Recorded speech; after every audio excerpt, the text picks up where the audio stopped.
大家好，歡迎收睇 News 100，我係今日主播 Kayla。中美造船之爭越演越烈，當美國開始抱怨中國唔俾其他國家幫自己復甦產業嗰陣時，先至發現穿透式嘅制裁原係咁難受嘅。最近中國宣布制裁韓國造船三巨頭之一嘅韓華集團，禁止中國境內組織或者個人與韓華海洋旗下5間美國子公司進行交易、合作、投資等活動，覆蓋商業、技術、供應鏈領域。呢次手段之果斷，創下咗中韓經貿往來嘅歷史紀錄，急到韓國政府即刻上門溝通，希望盡量減少本土企業嘅損失。但韓華邊會只係咁簡單想幫美國復甦產業呢？佢早就已經不打自招啦！收睇之前記得訂閱、讚好、分享俾更加多人知道啦！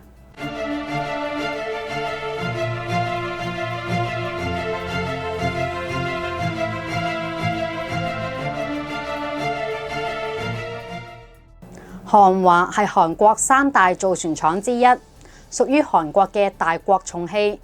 中國點解要對佢下狠手呢？其實唔需要我哋揾理由。韓華自己喺官網就冠冕堂皇咁寫住：我就係要幫美國對付中國，半點都唔避忌。原文係咁寫嘅：美國正面對二戰以嚟前所未有嘅地緣政治現實。中國依家對美國嘅全球領導地位構成咗以蘇聯以嚟最嚴重嘅挑戰，但有個關鍵嘅區別就係唔同於蘇聯，中國已經將軍事同埋商業海洋嘅領域主導權列入戰略核心要素。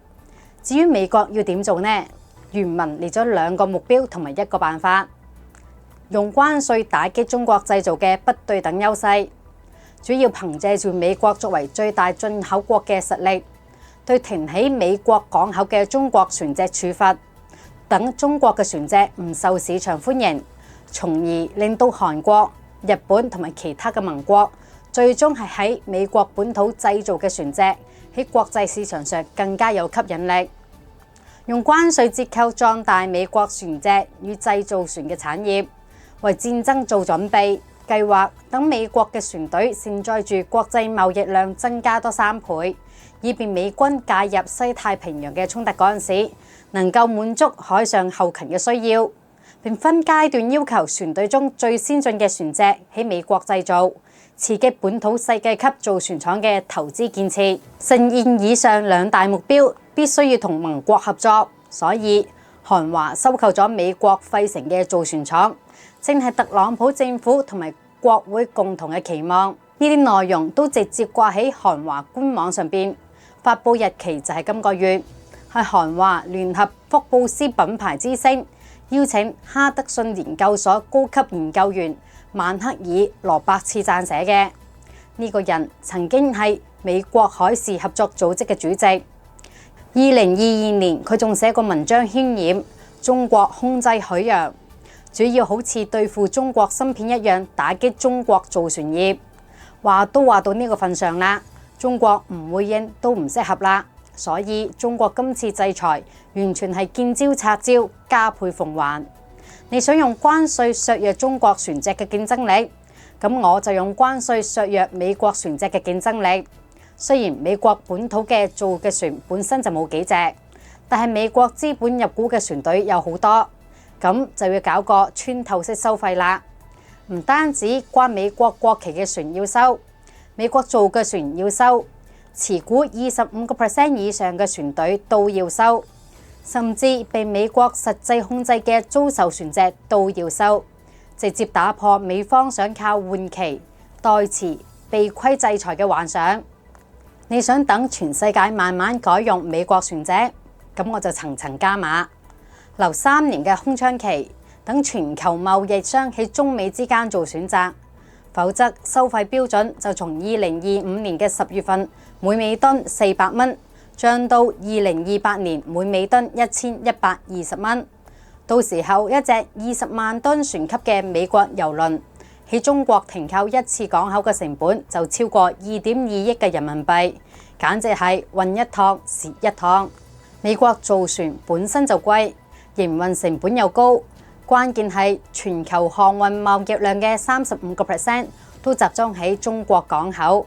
美國就只有5%。係想用更加高嘅成本做更細嘅市場，定係想用更加低嘅成本做更加大嘅市場呢？經濟規律自然會幫大家算清呢筆帳。至於被美國視為振興造船業嘅最後希望嘅韓華，就算中國唔制裁，其實早已經競爭唔過中國造船業啦。但架唔住韓華做得實在太過分啦。首先，韓華嘅中文名本身叫做韓火。佢最早係做火藥起家嘅，韓國人都知道呢一個係韓國火藥集團，妥妥嘅軍工企業。翻譯成為中文就變成韓華集團。唔知情嘅人仲以為係中韓合資嘅。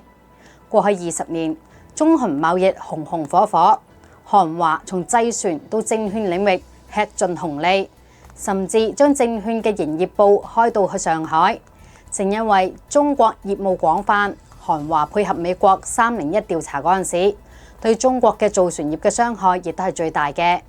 佢唔單止向美國提供咗2019年至到2023年期間中國7大主流嘅造船廠嘅生產成本核算表等核心嘅數據，覆蓋 LNG 運輸船、超大型集裝箱船等高端嘅船型，仲協助美國重點標注中國喺船體模組化建造、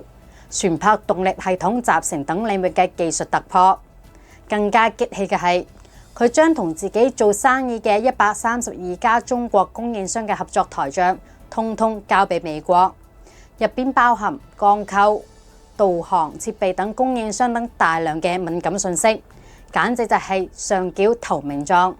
結果就係，當韓國、日本其他造船廠被美國拉攏嗰陣時，都紛紛退避三舍，即刻撇清關係。只有韓華主動企出嚟融入美國軍工利益嘅集團。今次被中國制裁嘅5間韓華企業，正係韓華深度參與等美國造船業重回巔峰嘅重點佈局。美國1920年商船法規定咗軍艦唔可以喺海外製造，於是韓華就走到去美國本土開公司，則重金收購美國最古老嘅費城造船廠，仲投咗50億美元，將產能提升到10倍，直頭將自己打造成美國海軍造船嘅救星。中國今次反擊被視為革新打牛嘅典範，唔單止係因為韓華係美國造船業嘅救命稻草，更加係因為精準咁捏住咗韓華乃至到美國海關製船嘅計劃嘅命門。供應鏈，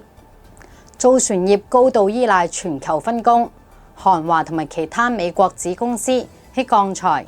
電子元件、自動化系統等關鍵嘅原材料同埋零部件上邊，長期依賴中國供應。中方制裁令一出，呢啲美國子公司突然發現自己喺中國嘅供應鏈、融資渠道、設備採購同埋技術交流全部被連根切斷，臨時揾替代嘅供應商，唔單止成本暴漲，交貨週期亦都會無限延長，甚至可能直接導致項目停擺。呢個亦都係讓韓華股市當下下跌咗8%。更加致命嘅係呢個直接重創韓華協助美國海軍擴張嘅信心。換句話嚟講，中國冇得同美國發生直接軍事衝突，就卡咗喺美國海軍造船能力同埋艦隊更新計劃。可謂嘅係打嘅韓華，痛嘅係美國海軍。回顧歷史，美國造船業以前有幾風光。二戰嗰陣時，28個小時就可以做咗成萬噸級嘅自由輪，5年內製造咗155艘航母。1943年平均每日就下水3艘軍艦，造船產能佔全球70%以上。但冷戰結束之後，美國搞去工業化，連鋁材呢啲造船嘅必備嘅材料都唔生產，造船廠要改成國家公園，一唔係就變成集裝箱嘅碼頭，配套產業鏈已經全部散晒。與此鮮明對比嘅係中國造船業嘅崛起。2024年，中國拎咗全球造船訂單嘅3/4，喺全球商船建造市場份額超過53%，而美國佔比不足1%。單係中國船舶集團2024年建造嘅商船噸位就已經超過美國自二戰結束以嚟嘅整個造船業嘅累積總量。更加可怕嘅係，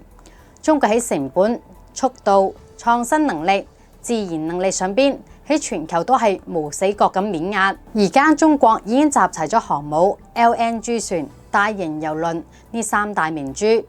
而且技術全自研，供應鏈全部自己掌握，或者正因為喺正面競爭中毫無勝算，美國先至會用呢個非正常嘅手段。但係最後嘅結果係，韓華造船同埋其他代表嘅韓國造船業喺今次嘅博弈中成為最無奈嘅祭品同埋最大嘅輸家。要知道，造船業就好似海上房地產咁樣，勞動力密集、技術密集、資金密集三者具備，高槓桿、高周轉、高負債，樣樣都唔缺。一旦市場波動，就係毀滅性嘅打擊。可謂無論投資幾大，對韓國呢種100% 依賴外貿出口嘅半島國家嚟講，航運同埋海軍實力係唔賺錢都要撐落去嘅命脈。從70年代開始，韓國前總統朴正熙就拎住槍，逼住一班造船廠嘅老闆去海外搶訂單，全力發展造船業，先至促成韓國經濟起飛嘅漢江奇蹟。韓國船企諗住申請專利嘅數目，甚至超過手機、半導體、汽車等其他本土嘅產業，仲壟斷咗全球一半嘅船用發動機嘅市場，為嘅就係保住造船巨頭呢個地位。過去10年，全球造船業基本就係中韓輪流做大佬，但係2023年韓國造船業已經出現咗斷崖式下降。2024年中國更加係拎咗全球造船市場嘅63.1% 嘅訂單，就連韓國一直視為壓倒雙優勢嘅 LNG 船嘅訂單，亦都俾中國超越咗。咁點解呢？因為韓國做 LNG 船必須向法國 GTD 公司繳交英瓦江技術過路費，而中國嘅鋼鐵業喺呢10年嚟專注技術升級，2017年就攻克咗英瓦鋼嘅技術，成為全球唯二英瓦鋼供應鏈，冇咗中間商賺差價。呢個非常依賴法國技術嘅韓國造船業非常被動，成本唔落嚟，利潤就會越嚟越少。關鍵嘅係呢10年，中國造船業真正發力嘅領域係航空母艦、兩棲攻擊艦、核潛艇以及船用嘅高端發動機、電磁彈射、雙控陣雷達等超高端軍用技術。喺民用船隻領域冇撇甩開韓國，唔係因為高端技術未到位，而係韓國靠住歐美嘅資金同埋技術嘅便利，放棄利潤先可以勉強咁撐住。後嚟美聯儲暴力加息，直接擊穿韓國製船業嘅成本底線。三星、現代、韓華三大造船廠多年構建嘅專利壁壘同埋壟斷地位，亦都一夜之間瓦解。呢個先至導致到韓國造船業突然之間閃崩。尤其係韓華喺中國競爭之下，做集中箱嘅船，做一手蝕一手，成為咗三大巨頭入邊最蝕得最慘嘅。最後只能夠放棄集中船嘅訂單，全靠軍工同埋特種船舶先至係扭轉為盈。如今韓華海洋孤注一擲，壓住美國，綁上咗美國嘅戰車。本嚟諗住靠美國嘅資金綁住美國嘅市場，當反華先鋒謀求一線生機，實際上邊更加似兩個病人抱團取暖，最後免不了被中國迎頭痛擊。全方位咁制裁一鍋端，韓華只係一個縮影。出口佔 GDP 比重達50% 嘅韓華，向來被稱為世界經濟金絲雀。出口波動常被視為全球貿易嘅晴雨表，但如今呢隻金絲雀喺大國博弈嘅夾縫中已經顯到如此無力。當韓國嘅官方一邊為韓華去美國建廠熱烈鼓掌背書，一邊又喺中國發起制裁嗰陣時上門求情，呢一家靠造船起家嘅韓國經濟命運已經其實早就已經唔喺自己手上入邊啦。